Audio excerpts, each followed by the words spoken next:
ನಾನು ಬೆಳಗ್ಗೆನೇ vlog start ಮಾಡಿದ್ದೀನಿ. ಇವಾಗ ರೆಡಿ ಆಗಿಬಿಟ್ಟು ನಾವು ಹೊರಗಡೆ ಹೋಗ್ತಾ ಇದ್ದೀವಿ. ಎಲ್ಲಿ ಅಂದರೆ ಸೊ ನಮ್ಮ ಮನೆಯವ್ರದ್ದು ಫ್ರೆಂಡ್ ಮಗುಂದು ಫಂಕ್ಷನ್ ಇದೆ. ಸೊ ಫ್ಯಾಮಿಲಿ ಫಂಕ್ಷನ್ ಇದೆ. ಸೊ ಅದಕ್ಕೆ ನಾವು ಅಲ್ಲಿಗೆ ಹೋಗ್ತಾ ಇದ್ದೀವಿ. ಸೊ ಇವತ್ತು ಸಂಡೇದು ವ್ಲಾಗನ್ನು ನಿಮ್ಮ ಜೊತೆ ಶೇರ್ ಮಾಡ್ಕೋತಾ ಇದ್ದೀನಿ. ಇವಾಗ ಟೈಮ್ ಬಂದು ಬೆಳಿಗ್ಗೆ 10 ಗಂಟೆ ಆಗಿದೆ. ಸೊ 10 ಗಂಟೆಗೆ ಮನೆಯಲ್ಲಿರೋವಂಥ ಎಲ್ಲ ಕೆಲಸ ಕೂಡ ಮುಗಿಸ್ಕೊಂಡು ನಾವು ಇವಾಗ ಹೊರಗಡೆ ಹೋಗ್ತಾ ಇದ್ದೀವಿ. ಸೊ ದೇವ್ರ ಪೂಜೆ ಕೂಡ ಆಗಿದೆ. ಸೊ ನೋಡಿ, ನಿನ್ನೆ ರಾತ್ರಿ ಹೇಳಿದ್ರು ಸೊ ನಾಳೆ ಬೆಳಿಗ್ಗೆ ಈ ಥರ ಫಂಕ್ಷನ್ ಇದೆ, ಹೋಗಬೇಕು ಅಂತ ಹೇಳಿಬಿಟ್ಟು. ಸೊ ಅದಕ್ಕೆ ನಾವು ಏನೂ ಕೂಡ ಪ್ಲ್ಯಾನ್ ಮಾಡಿರಲಿಲ್ಲ. ಮುಂಚೆ ಏನಾದರೂ ಗೊತ್ತಿದ್ದಿದ್ರೆ ಗಿಫ್ಟ್ ಥರ ತೊಗೊಂಡು ಬರ್ಬೋದಿತ್ತು. ಸೊ ಅದಕ್ಕೆ ಇವಾಗ ಹೇಳಿದ್ದಾರೆ. ಸೊ ನಾನು ರೆಡಿ ಆಗಷ್ಟಲ್ಲಿ ನೀವು ಹೋಗ್ಬಿಟ್ಟು ಏನಾದರೂ ಗಿಫ್ಟ್ ತೊಗೊಂಬನ್ನಿ ಅಂತ ಹೇಳಿಬಿಟ್ಟು ಹೇಳಿದ್ದೀನಿ. ಸೊ ಹೋಗಿದ್ದಾರೆ ಗಿಫ್ಟ್ ತೊಗೊಂಬರೋದಕ್ಕೆ ಅಂತ ಹೇಳಿಬಿಟ್ಟು. ಸೊ ಅವ್ರು ಬರೋಷ್ಟರಲ್ಲಿ ನಾನು ಕೂಡ ರೆಡಿ ಆಗಿದ್ದೀನಿ. ಹಾಗೆ ಮಲ್ಲಿಗೆ ಹೂವು ಕೂಡ ತೊಗೊಂಡಿದ್ದೀವಿ. ಸೊ ನನಗೆ ಶ್ರಾವಣಿಗೆ ಮಲ್ಲಿಗೆ ಹೂವು ಹಾಕ್ತೀನಿ. ಇವತ್ತಿಂದು ಡೇ ವ್ಲಾಗ್ ನಾನು ಬೆಳಿಗ್ಗೆಯಿಂದಾನೇ ಶುರು ಮಾಡಿದ್ದೀನಿ. ಸೊ ಬನ್ನಿ ಇವತ್ತಿನ ವ್ಲಾಗ್ ಹೇಗೆ ಹೋಗುತ್ತೆ ಅಂತ ನೋಡೋಣ. ಹಾಗೆ ಇವತ್ತಿನ ವಿಡಿಯೋ ನಿಮ್ಗೆ ಇಷ್ಟ ಅಂದರೆ ಲೈಕ್ ಮಾಡಿ, ಶೇರ್ ಮಾಡಿ, ಮತ್ತು ನೀವು ಇನ್ನೂ ನನ್ನ ಚಾನಲ್ಗೆ ಸಬ್ಸ್ಕ್ರೈಬ್ ಮಾಡ್ಕೊಂಡಿಲ್ಲ ಅಂದರೆ ಪ್ಲೀಸ್ ಚಾನಲ್ಗೆ ಸಬ್ಸ್ಕ್ರೈಬ್ ಮಾಡ್ಕೊಳ್ಳಿ. ಸೊ ನಾನು ರೆಡಿ ಆಗಿದ್ದೀನಿ.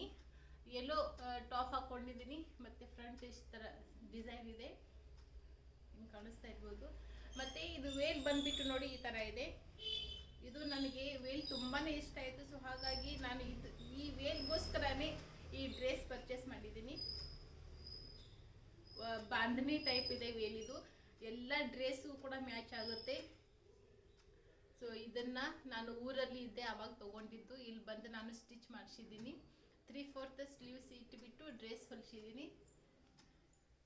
ಈ ಥರ ಏನಾದರೂ ಫಂಕ್ಷನ್ ಇದ್ದಾಗ ಹೊರಗಡೆ ಹಾಕೊಂಡು ಹೋಗೋದಕ್ಕೂ ಕೂಡ ಚೆನ್ನಾಗಿ ಅನಿಸುತ್ತೆ, ಗ್ರ್ಯಾಂಡಾಗಿ ಕೂಡ ಇರುತ್ತೆ.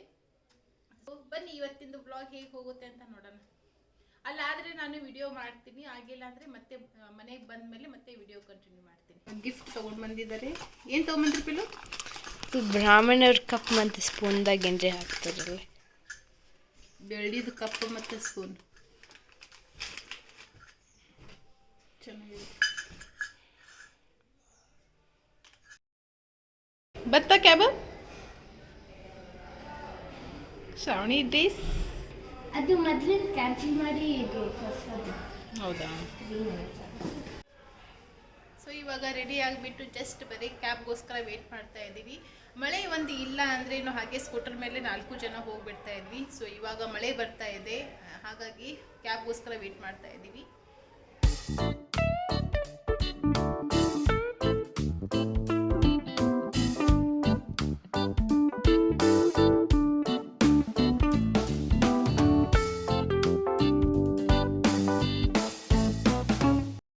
ಸೊ 30 to 40 ಮಿನಿಟ್ಸ್ ಅನ್ನಷ್ಟರಲ್ಲಿ ನಾವು ಅಲ್ಲಿ ರೀಚ್ ಆದ್ವಿ. ನಾವು ಹೋಗೋಷ್ಟರಲ್ಲಿ ಪ್ರೋಗ್ರಾಮ್ ಆಲ್ರೆಡಿ ಸ್ಟಾರ್ಟ್ ಆಗಿತ್ತು. ಡೆಕೋರೇಷನ್ ತುಂಬಾ ಚೆನ್ನಾಗಿ ಮಾಡಿದರು. ಸಿಂಪಲ್ ಆಗಿತ್ತು, ಬಟ್ ಚೆನ್ನಾಗಿ ಕಾಣಿಸ್ತಾ ಇತ್ತು. ಮತ್ತು ಅವರೆಲ್ಲ ಹೋಮ ಆಯ್ತೆಲ್ಲ ಸುಡ್ತಾ ಇದ್ರು. ಸೊ ಅದು ಸ್ಮೆಲ್ ಹೊಗ್ಗಿಗೆ ವಿಶುದು ಶ್ರಾವಣಿದು ಇಬ್ಬರದು ಕಣ್ಣು ನೋಡಿ ಎಷ್ಟು ಕೆಂಪಾಗಿದೆ ಅಂತ. ಸೊ ಅವರಿಬ್ಬರು ಕೂಡ ಕುತ್ಕೊಳ್ಳೋಕೆ ರೆಡಿನೇ ಇರಲಿಲ್ಲ ಅಲ್ಲಿ. ಸೊ ವಿಶು ಅಂತೂ ಜೋರಾಗಿ ಅಳೋದಕ್ಕೆ ಸ್ಟಾರ್ಟ್ ಮಾಡ್ದ. ಸೊ ಅದಕ್ಕೆ ಸ್ವಲ್ಪ ಹೊತ್ತು ಕುತ್ಕೊಂಡು ಆಮೇಲೆ ನಾವು ಹೊರಗಡೆ ಹೋಗಿ ಊಟ ಆಯ್ತೆಲ್ಲ ಮುಗಿಸ್ಕೊಂಡು ಮನೆಗೆ ಬಂದ್ವಿ. ಸೊ ಇವಾಗ ಜಸ್ಟ್ ನಾವು ಮನೆಗೆ ಬಂದು ರೀಚ್ ಆದ್ವಿ. ಬರ್ತಾ ಇದ್ದಾಗೆ ಫುಲ್ ಸುಸ್ತಾಗಿಬಿಟ್ಟಿತ್ತು. ಸೊ ಅದಕ್ಕೆ ಸ್ವಲ್ಪ ಹೊತ್ತು ಹಾಗೆ ಮನ್ಕೊಂಡು ರೆಸ್ಟ್ ಮಾಡಿದ್ವಿ. ಇವಾಗ ಟೈಮ್ ಬಂದು 4 ಗಂಟೆ ಆಗಿದೆ. ಸೊ ಇನ್ಮೇಲೆ ಸ್ಲೋ ಆಗಿ ಕೆಲಸ ಮುಗಿಸೋದು. ಇವತ್ತಿನ ಫಂಕ್ಷನ್ ಏನಿತ್ತು ಅದು ಚೆನ್ನಾಗಾಯಿತು. ಆದರೆ ಊಟ ಮಾತ್ರ ತುಂಬಾ ವರ್ಸ್ಟ್ ಅಂತಲೇ ಹೇಳ್ಬೋದು ಅಲ್ಲ ಪಿಲ್ಲು? ಸ್ವಲ್ಪ ಕೂಡ ಚೆನ್ನಾಗಿರಲಿಲ್ಲ ಊಟ. ಸೊ ಅವರು ನೀಡೋದು ರೀತಿ ಅಂದರೆ ಯಾವ ಥರ ಇತ್ತು ಯಪ್ಪ, ಅದು ನೋಡಿನೇ ನಮ್ಮ ವಿಷು ಊಟ ಮಾಡೋದನ್ನೇ ಸ್ಟಾಪ್ ಮಾಡಿಬಿಟ್ಟ. ಎಲ್ಲ ಛಲ್ ಥರದ್ದು ಇಡೋದು ಬಿಟ್ಟಿಲ್ಲ ಛಲ್. ಸೊ ಸಾಂಬಾರು ಅನ್ನದ ಮೇಲೆ ಹಾಕೋದು ಬಿಟ್ಟು ಹಿಂಗೆ ಮಾಡಿ ಸೋರ್ತಾ ಇದ್ರು. ಅದು ಊಟ ಅಂತೂ ಬಾಳೆ ಎಲೆ ಮೇಲೆ ಹಾಕಿದ್ದಾರೆ. ಸೊ ಸಾರಂತೂ ನೀರು ಹಾಕದಂಗೆ ಹಾಕ್ತಾಯಿದ್ರು. ಫುಲ್ ಎಲ್ಲ ತಳಗಡೆನೇ ಚಲ್ತಾ ಇತ್ತು. ತುಂಬಾ ವರ್ಸ್ಟ್ ಇತ್ತು. ಸೀಕ್ವೆನ್ಸ್ ಇವೆ. ಫಸ್ಟ್ ಚಪಾತಿ ಇಲ್ಕಂದು ಏನ್ರಿ ಪುರಿ ಐಟಮ್ ತಿಂದೇ ರೈಸ್ ತಿಂತೀವಲ್ಲ, ಇಲ್ಲ ಅವ್ರು ಫಸ್ಟ್ ರೈಸ್ ಕೊಡ್ತಾರೆ, ಅದಾದ್ಮೇಲೆ ಇದು ಕೊಡ್ತಾರ. ಸೊ ಬೆಂಗಳೂರಲ್ಲಿ ಎಷ್ಟೊಂದು ಕಡೆ ಎಲ್ಲ ಹೋಗಿದ್ದೀವಿ ಊಟ ಮಾಡೋದಕ್ಕೆಲ್ಲ. ಈ ಥರದ್ದು ಊಟ ಎಲ್ಲಿ ಕೂಡ ಇರಲಿಲ್ಲ. ಸೊ ಅಷ್ಟು ಬ್ಯಾಡ್ ಅನ್ನಿಸ್ತು ನಮ್ಗೆ ಊಟ. ಸೊ ಕೊನೆಯಲ್ಲಿ ಐಸ್ ಕ್ರೀಮ್ 2 ತೊಗೊಂಡು ತಿನ್ಕೊಂಡು ಬಂದ್ವಿ. ಸೊ ಅದಕ್ಕೆ ಬೆಳಗ್ಗೆ ಹೋಗಿದ್ವಿ, ಫುಲ್ ಸುಸ್ತಾಗಿಬಿಟ್ಟಿತ್ತು. ಅದಕ್ಕೆ ಸ್ವಲ್ಪ ಹೊತ್ತು ಕುತ್ಕೊಂಡು ರೆಸ್ಟ್ ಮಾಡಿ ಮತ್ತೆ ಇವಾಗ ವಿಡಿಯೋ ಕಂಟಿನ್ಯೂ ಮಾಡ್ತಾ ಇದ್ದೀವಿ. ಸೊ ಇವಾಗ ಏನು ಮಾಡೋದು, ಕ್ರಿಕೆಟ್ ಆಟ ಆಡ್ಲಿಕ್ಕೆ ಹೋಗ್ತೆ. ಸೊ ವಿಶು ಅವ್ರ ಪಪ್ಪ ಮತ್ತು ಶ್ರಾವಣಿ 3 ಜನ ಆಟ ಆಡೋದಕ್ಕೆ ಹೋಗ್ತಾರೆ. ಆಮೇಲೆ ನಾ ಬಂದುಬಿಟ್ಟು ಇವಾಗ ನನಗೆ ಒಂದು ಸ್ವಲ್ಪ ಕೆಲಸ ಇದೆ. ಸಾರಿ ಕುಚ್ ಹಾಕೋದಿದೆ, ತೋರಿಸ್ತೀನಿ ನಾನು ನಿಮಗೆ ಡಿಸೈನ್ ಇದೆ ಯಾವ ಥರ ಇದೆ ಅಂತ ಹೇಳ್ಬಿಟ್ಟು. ಸ್ವಲ್ಪ ಹಾಕಿದ್ದೀನಿ, ಇನ್ನೂ ಒಂದು ಸ್ವಲ್ಪ ಬಾಕಿ ಇದೆ. ಅದನ್ನು ಕೂಡ ಇವಾಗ ಕಂಪ್ಲೀಟ್ ಮಾಡಬೇಕು. ಕಂಪ್ಲೀಟ್ ಆದಮೇಲೆ ಕೂಡ ತೋರಿಸ್ತೀನಿ ನಿಮಗೆ ಹೇಗೆ ಹಾಕಿದ್ದೀನಿ ಅಂತ ಹೇಳ್ಬಿಟ್ಟು. ಆಮೇಲೆ ಇವಾಗ ಅರ್ಧ ಆಗಿದೆ, ಅದು ಕೂಡ ತೋರಿಸ್ತೀನಿ. ನಿಮಗೆ ಐಡಿಯಾ ಬರುತ್ತೆ ಡಿಸೈನ್ ಹೇಗಿದೆ ಅಂತ ಹೇಳ್ಬಿಟ್ಟು. ಸೊ ಬನ್ನಿ, ಇವಾಗ ಸದ್ಯಕ್ಕೆ ಟೈಮ್ ಬಂದು 3:30 ಆಗ್ತಾಯಿದೆ. ಸೊ ಇನ್ನೂ ಟೀ ಟೈಮ್ ಬಂದು 4:30 ತನಕ ಇದೆ. ಸೊ 1 ಅವರ್ ಟೈಮ್ ಇರೋದು. 1 ಅವರ್ ತನಕ ನನಗೆ ಆ ಕೆಲಸ ಕಂಪ್ಲೀಟ್ ಮಾಡೋಣ. Okay baby?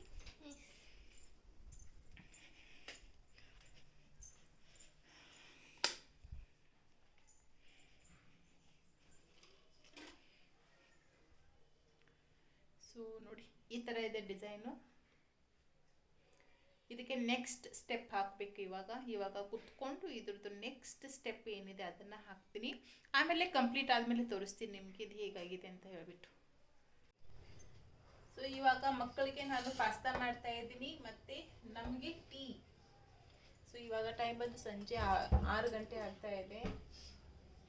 ವಿಷು ನೋಡ ಹಾಕ್ತಿದ್ದಾನೆ. ತುಂಬಾ ಚಳಿ ಇದೆ. ಸೊ ರಾತ್ರಿ ಮತ್ತೆ ಮಳೆ ಬರುತ್ತೆ ಅಂತ ಅನಿಸುತ್ತೆ. ಸಂಜೆ ಏನ್ ಬೇಕು ವಿಷು ನಿಂಗ? ಪಾಸ್ತಾ. ಅಲ್ಲಿ ಊಟ ಸ್ವಲ್ಪ ಕೂಡ ಸರಿಯಾಗಿ ಇರಲಿಲ್ಲ. ಸೊ ಅದಕ್ಕೆ ವಿಷು ಊಟನೇ ಮಾಡಿಲ್ಲ, ಜಸ್ಟ್ ಬರೀ ಅನ್ನ ಮತ್ತೆ ರಸಮ್ ಅಷ್ಟೇ ತಿಂದ ಅವನು. ಸೊ ಅದಕ್ಕೆ ಇವಾಗ ಸ್ವಲ್ಪ ಪಾಸ್ತಾ ಮಾಡ್ಕೊಡ್ತೀನಿ. ವಿಷು ಏನ್ ಮತ್ತೆ ಹಪ್ಪಳ ಇಷ್ಟ ಆಯ್ತು ಅಲ್ಲಿ. ಅನ್ನ ರಸಮ್ ಮತ್ತೆ ಹಪ್ಪಳ ತಿಂತ ಸ್ವಲ್ಪ. ಸೊ ಈ ಸತಿ ನಾನು ಆರ್ಗ್ಯಾನಿಕ್ ಪೆನಿ ಪಾಸ್ತಾ ತಗೊಂಡ್ಬಂದಿದ್ದೀನಿ, ನೋಡೋಣ ಹೇಗಿರುತ್ತೆ ಅಂತ.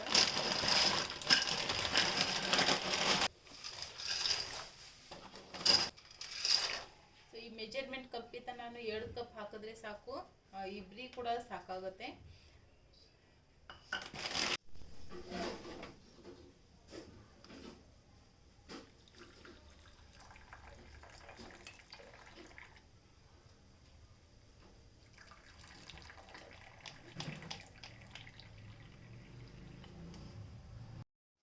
ಇವಾಗ ಪಾಸ್ತಾಕ್ಕೆ ನಾನಿಲ್ಲಿ ಒಗ್ಗರಣೆನ ಹಾಕೋತಾ ಇದ್ದೀನಿ. ಸೊ ಮೊದಲು ಎಣ್ಣೆಯಲ್ಲಿ ನಾನು ಈರುಳ್ಳಿ, ಟೊಮೆಟೊ, ಕ್ಯಾರೆಟ್ ಮತ್ತು ಶುಂಠಿ ಬೆಳ್ಳುಳ್ಳಿ ಪೇಸ್ಟ್ ಇಷ್ಟು ಹಾಕ್ಕೊಂಡು ಅದ್ರ ಹಸಿ ವಾಸನೆ ಹೋಗೋವರೆಗೂ ಎಲ್ಲ ಚೆನ್ನಾಗಿ ಫ್ರೈ ಮಾಡ್ಕೊಂಡಿದ್ದೀನಿ.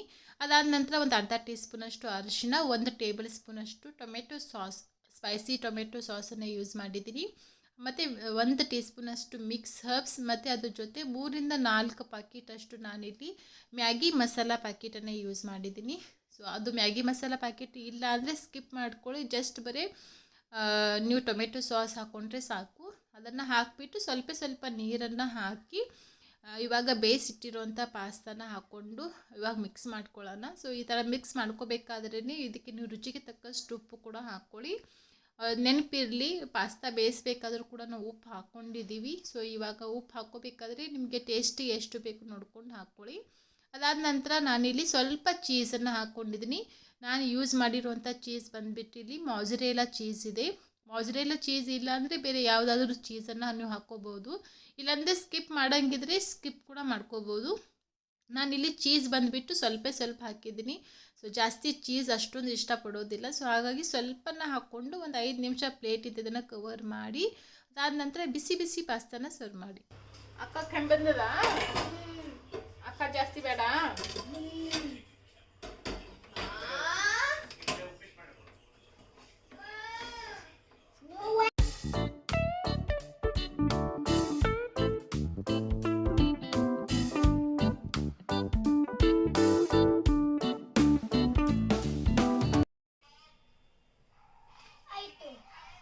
ಎಷ್ಟು ಬಂತ ಆನ್ಸರ್? 970.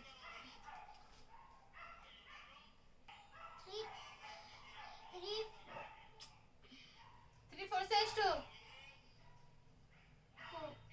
12. ಮತ್ತೆ ನೀ ಎಷ್ಟು ಬಂದಿ? 7 ಆಗಿ ಬರ್ತಿದ್ಲಿ. Plus wrong. ಮತ್ತೆ 2 ಟೈಮ್ಸ್ ಬರೋದು. ಇಲ್ಲ. Mom, please.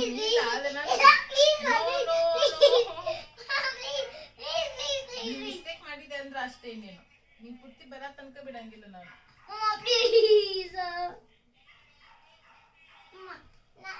Next time na mala please. 1470.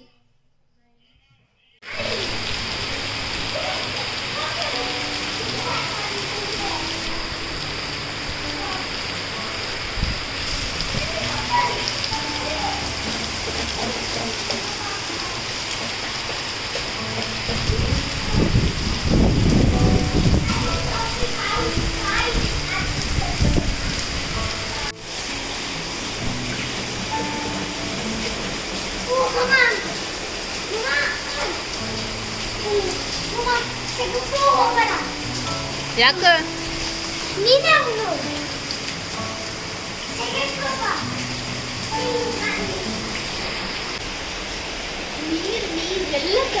ಎಲ್ಲ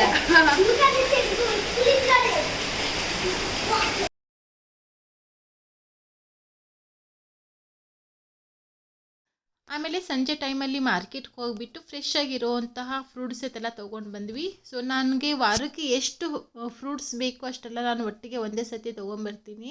ಸ್ವಲ್ಪ ಹಸಿ ಇರೋವಾಗೆ ತೊಗೊಂಡು ಬಂದರೆ ಒಂದು 3-4 ದಿವಸದಲ್ಲಿ ಅದು ಚೆನ್ನಾಗಿ ಹಣ್ಣಾಗಿರುತ್ತೆ. ಆಮೇಲೆ ಒಂದೊಂದಾಗಿ ತಿಂದು ಖಾಲಿ ಮಾಡ್ತೀವಿ.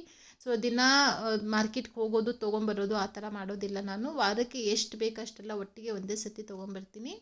ಸೊ ಇವಾಗ ಒಂದು ಮಿಕ್ಸರ್ ಜಾರಲ್ಲಿ ನಾನು ಹಸಿಮೆಣಸಿನ್ಕಾಯಿ, ಕರಿಬೇವು ಮತ್ತು ಜೀರಿಗೆ ಅದನ್ನು ಮೊದಲು ರುಬ್ಬಿಕೊಂಡು, ಅದಾದ ನಂತರ ನಾನಿಲ್ಲಿ ಸುಮಾರು ಒಂದು ಅರ್ಧ ಬಟ್ಲಷ್ಟು ಹುರಿದಿರುವಂಥ ಶೇಂಗಾ ಬೀಜನ ಹಾಕಿ ಅದನ್ನು ಕೂಡ ನೋಡಿ ಈ ಥರ ತರಿಯಾಗಿ ರುಬ್ಕೊಂಡು ಇವಾಗ ನೆನೆಸಿಟ್ಟಿರುವಂತಹ ಸಾಬುದಾನಿಗೆ ಹಾಕೋತಾ ಇದ್ದೀನಿ. ಮಕ್ಕಳಿಗೆ ನಾನು ಪಾಸ್ತಾ ಮಾಡಿಕೊಟ್ಟಿದ್ದೆ. ಸೊ ನನಗೆ ಮತ್ತು ನಮ್ಮ ಮನೆಯವರಿಗೆ ನಾನಿಲ್ಲಿ ಸಾಬುದಾನಿದು ವಡಾನ ಮಾಡ್ತಾಯಿದ್ದೀನಿ. ಅದಕ್ಕೆ ಆಲೂಗಡ್ಡೆ ನಾನು ಕುಕ್ಕರಲ್ಲಿ ಬೇಯೋದಕ್ಕೆ ಇಟ್ಟಿದ್ದೆ. ಸೊ ನಾನು ಮುಂಚೆ ಸಾಬುದಾನಿದ ಹಾಗೆ ಹಸಿಮೆಣಸಿನಕಾಯಿ ಹಾಕಿಬಿಟ್ಟು ಒಗ್ಗರಣೆ ಹಾಕೋಣ, ಸೊ ಸ್ವಲ್ಪ ಉದುರು ಆಗಿ ಇರಲಿ ಅಂತ ಅಂದ್ಕೊಂಡಿದ್ದೆ. ಆದರೆ ಸಾಬುದಾನಿಗೆ ಸ್ವಲ್ಪ ನೀರು ಜಾಸ್ತಿ ಆಗಿಬಿಟ್ಟಿದೆ, ಅದಕ್ಕೆ ಸ್ವಲ್ಪ ಅದು ಸ್ಟಿಕ್ಕಿ ಥರ ಆಗಿದೆ. ಸೊ ಅದಕ್ಕೆ ಆ ಥರ ಮಾಡೋದು ಬೇಡ, ಇದ್ರದ್ದು ವಡಾನೇ ಮಾಡೋಣ ಚೆನ್ನಾಗಾಗುತ್ತೆ ಅಂತ ಹೇಳಿಬಿಟ್ಟು ಇವಾಗ ಸಾಬುದಾನಿದು ವಡಾನ ಮಾಡ್ತಾಯಿದ್ದೀನಿ. ಸೊ ಕುಕ್ಕರಲ್ಲಿ ನಾನು ಒಂದೇ ಒಂದು ಆಲೂಗಡ್ಡೆ ಬೇಯೋದಕ್ಕೆ ಇಟ್ಟಿದ್ದೆ. ಅದನ್ನು ಮೇಲ್ಗಡೆ ಸಿಪ್ಪೆತೆಲ್ಲ ತೆಗೆದುಬಿಟ್ಟು ಸ್ವಲ್ಪ ಕೈಯಿಂದ ಹಾಗೆ ಸ್ಮ್ಯಾಶ್ ಮಾಡಿಕೊಂಡು ಹಾಕಿದ್ದೀನಿ. ಅದಾದ ನಂತರ ರುಚಿಗೆ ತಕ್ಕಷ್ಟು ಉಪ್ಪು, ಒಂದು ಅರ್ಧ ಟೀ ಸ್ಪೂನಷ್ಟು ಸಕ್ಕರೆ ಮತ್ತು ಸ್ವಲ್ಪ ಜಾಸ್ತಿ ಕೊತ್ತಂಬರಿ ಸೊಪ್ಪನ್ನು ಹಾಕಿದ್ದೀನಿ. ಸೊ ಇದಕ್ಕೆಲ್ಲ ನನಗೆ ಸ್ವಲ್ಪ ಕೊತ್ತಂಬರಿ ಸೊಪ್ಪು ಜಾಸ್ತಿನೇ ಇರಬೇಕು, ಆವಾಗ ಟೇಸ್ಟ್ ಚೆನ್ನಾಗಿರುತ್ತೆ. ಸೊ ಇವಾಗ ನೀರು ಹಾಕದೇನೆ ಕೈಯಿಂದನೇ ನೋಡಿ ಈ ಥರ ಚೆನ್ನಾಗಿ ಅದನ್ನು ಕಲಿಸ್ಕೊಳ್ಳೋಣ. ನೀರು ಹಾಕಿದ್ರೆ ಅದು ತುಂಬಾ ತಿಳುವಾಗಿಬಿಡುತ್ತೆ. ಸೊ ಹಾಗಾಗಿ ನೀರು ಹಾಕೋದಕ್ಕೆ ಹೋಗಬೇಡಿ, ಜಸ್ಟ್ ಹಾಗೆ ಕೈಯಿಂದನೇ ಈ ಥರ ಚೆನ್ನಾಗಿ ಮಿಕ್ಸ್ ಮಾಡಿಕೊಂಡು ಇವಾಗ ನೋಡಿ ಈ ಥರ ವಡೆ ಥರ ತಟ್ಟೋದು. ತುಂಬ ತೆಳ್ಳಗಿದನ್ನು ಮಾಡಬಾರ್ದು, ಸ್ವಲ್ಪ ದಪ್ಪನೇ ಇರಲಿ. ನೋಡಿ ಈ ಥರ ಇವಾಗ ಎಣ್ಣೆ ಬಿಸಿ ಆದಮೇಲೆ ಈ ಥರ ವಡಾನ ತಟ್ಕೊಂಡ್ಬಿಟ್ಟು ಇವಾಗ ಎಣ್ಣೆಯಲ್ಲಿ ಇದನ್ನು ಫ್ರೈ ಮಾಡ್ಕೋಬೇಕು. ಎಣ್ಣೆ ಒಂದು ಸತಿ ಚೆನ್ನಾಗಿ ಬಿಸಿ ಆದಮೇಲೆ ಸ್ವಲ್ಪ ಗ್ಯಾಸ್ ಫ್ಲೇಮ್ ಮೀಡಿಯಮ್ಲಿನೇ ಇಟ್ಕೊಂಡು ಇವಾಗ ಇದನ್ನು ನಿಧಾನಕ್ಕೆ ಕರ್ಕೋಬೇಕು. ಇದು ಕರಿಯೋದಕ್ಕೆ ಸ್ವಲ್ಪ ಜಾಸ್ತಿ ಟೈಮ್ ತೊಗೊಳುತ್ತೆ. ಸೊ ಬೇಗ ಆಗೋದಿಲ್ಲ ಇದು. ನೀವು ಬೇಗ ಆಗಲಿ ಅಂತ ಹೇಳಿಬಿಟ್ಟು ಫುಲ್ ಹೈ ಗ್ಯಾಸ್ ಫ್ಲೇಮಲ್ಲೇ ಇಟ್ಬಿಟ್ಟು ಫ್ರೈ ಮಾಡಿಕೊಂಡ್ರೆ ಅದು ಒಳಗಡೆಯಿಂದ ಚೆನ್ನಾಗಿ ಬೆಂದಿ ಇರೋದಿಲ್ಲ. ಸೊ ಹಾಗಾಗಿ ಸ್ವಲ್ಪ ಲೋ ಗ್ಯಾಸ್ ಫ್ಲೇಮಲ್ಲೇ ಇಟ್ಬಿಟ್ಟು ಇದನ್ನು ಎರಡೂ ಸೈಡಿಂದ ಸ್ವಲ್ಪ ಲೈಟಾಗಿ ಕೆಂಪು ಬಣ್ಣ ಬರೋವರೆಗೂ ಫ್ರೈ ಮಾಡ್ಕೋಬೇಕು. ಸೊ ಒಂದು ಕಡೆಯಿಂದ ನೋಡಿ ಈ ಥರ ಲೈಟಾಗಿ ಕಲರ್ ಚೇಂಜ್ ಆದಮೇಲೆ ನಿಧಾನಕ್ಕೆ ನೀವು ಇದನ್ನು ಟರ್ನ್ ಮಾಡ್ಕೋಬೇಕು. ನಿಮಗೇನಾದರೂ ಎಣ್ಣೆ ಸ್ವಲ್ಪ ತಣ್ಣಗಾಗಿದೆ ಅಂತಂದಾಗ ಆವಾಗ ಸ್ವಲ್ಪ ಗ್ಯಾಸ್ ಫ್ಲೇಮ್ ಹೈಯಲ್ಲಿ ಇಟ್ಕೊಳ್ಳಿ. ಸೊ ಆ ಕಡೆ ಒಂದು ಬ್ಯಾಚ್ ಫ್ರೈ ಆಗೋಷ್ಟರಲ್ಲಿ ಈ ಕಡೆ ಇನ್ನೂ ಒಂದು ಬ್ಯಾಚಲ್ಲಿ ಈ ಥರ ಎಲ್ಲ ರೆಡಿ ಮಾಡಿ ಇಟ್ಕೋತಾ ಇದ್ದೀನಿ. ನೋಡಿ ಈ ಥರ ಲೈಟಾಗಿ ಕೆಂಪು ಬಣ್ಣ ಬಂದ ಮೇಲೆ ಇವಾಗ ಇದನ್ನು ಒಂದು ಟಿಶ್ಯೂ ಪೇಪರ್ ಮೇಲೆ ತಗೊಂಡ್ರೆ ಆಯಿತು. ಸೊ ನಮ್ಮದು ಸಾಬುದಾನಿದು ವಡ ಏನಿದೆ ಅದು ರೆಡಿ ಆಯಿತು. ಹೊರಗಡೆ ಫುಲ್ ಜೋರು ಮಳೆ ಬರ್ತಾ ಇದೆ. ಸೊ ಆ ಟೈಮಲ್ಲಿ ಸಾಬುದಾನಿ ವಡ ತಿನ್ನೋದಕ್ಕೆ ಚೆನ್ನಾಗಿರುತ್ತೆ ಅಂತ ಹೇಳಿಬಿಟ್ಟು ನಾನು ಇದನ್ನು ಮಾಡಿದ್ದೀನಿ. ಸೊ ಮಕ್ಕಳು ಕೂಡ ತುಂಬಾ ಇಷ್ಟಪಟ್ಟು ತಿಂದರು. ನೋಡಿ ಎಷ್ಟು ಚೆನ್ನಾಗಿ ದಪ್ಪ ಆಗಿದೆ ಅಂತ ಹೇಳಿಬಿಟ್ಟು. ಸ್ವಲ್ಪ ಕೂಡ ಎಣ್ಣೆ ಇದು ಹೀರ್ಕೊಳ್ಳೋದಿಲ್ಲ, ಚೆನ್ನಾಗಿ ಸಾಫ್ಟಾಗಿ ಬರುತ್ತೆ. ನೀವು ಕೂಡ ಟ್ರೈ ಮಾಡಿ. ಸೊ ಇವಾಗ ಸಾಬುದಾನಿದು ವಡ ಎಲ್ಲ ತಿಂದು ಮಕ್ಕಳು ಎಲ್ಲ ಮನ್ಕೊಂಡಿದ್ದಾರೆ. ಸೊ ನಂದು ಕೆಲಸ ಇನ್ನೂ ಕಂಪ್ಲೀಟ್ ಆಗಿ ಇರಲಿಲ್ಲ. ಸೊ ಇವಾಗ ಅದೆಲ್ಲ ಕಂಪ್ಲೀಟ್ ಮಾಡಿಬಿಟ್ಟು ಮನ್ಕೊಳ್ಳೋಣ ಅಂತ ಹೇಳಿಬಿಟ್ಟು ಅದನ್ನು ಕುತ್ಕೊಂಡು ಕಂಪ್ಲೀಟ್ ಮಾಡಿದೆ. ಸೊ ನೋಡಿ ಡಿಸೈನ್ ಈ ಥರ ಬರುತ್ತೆ. ನಿಮಗೆ ಇದು ಡಿಟೇಲ್ ಆಗಿ ವಿಡಿಯೋ ಬೇಕಂದರೆ ನನಗೆ ಕೆಳಗಡೆ ಕಮೆಂಟ್ ಸೆಕ್ಷನಲ್ಲಿ ತಿಳಿಸಿ. ಖಂಡಿತವಾಗಲೂ ಇದನ್ನು ನಾನು ನಿಮ್ಮ ಜೊತೆ ಶೇರ್ ಮಾಡ್ಕೋತೀನಿ. ಡಿಸೈನ್ಸ್ ಅಂತೂ ತುಂಬಾ ಚೆನ್ನಾಗಿ ಬಂದಿತ್ತು. ಸೊ ಈ ಥರದ್ದು ಸಾರಿಗಳು ನಿಮ್ಮ ಹತ್ರ ಇದ್ದರೆ ಖಂಡಿತವಾಗಲೂ ಇದನ್ನು ನೀವು ಹಾಕ್ಕೊಳ್ಳಿ. ಎಲ್ಲರದ್ದು ಊಟ ಕೂಡ ಆಗಿದೆ. ಟೈಮ್ ಬಂದು ಇವಾಗ ರಾತ್ರಿ 10 ಗಂಟೆ ಆಗಿದೆ. ಸೊ ಇವತ್ತಿಂದ ಈ ವ್ಲಾಗನ್ನು ನಾನು ಇಲ್ಲಿಗೆ ಎಂಡ್ ಮಾಡ್ತಾ ಇದ್ದೀನಿ. Thank you so much for watching this vlog.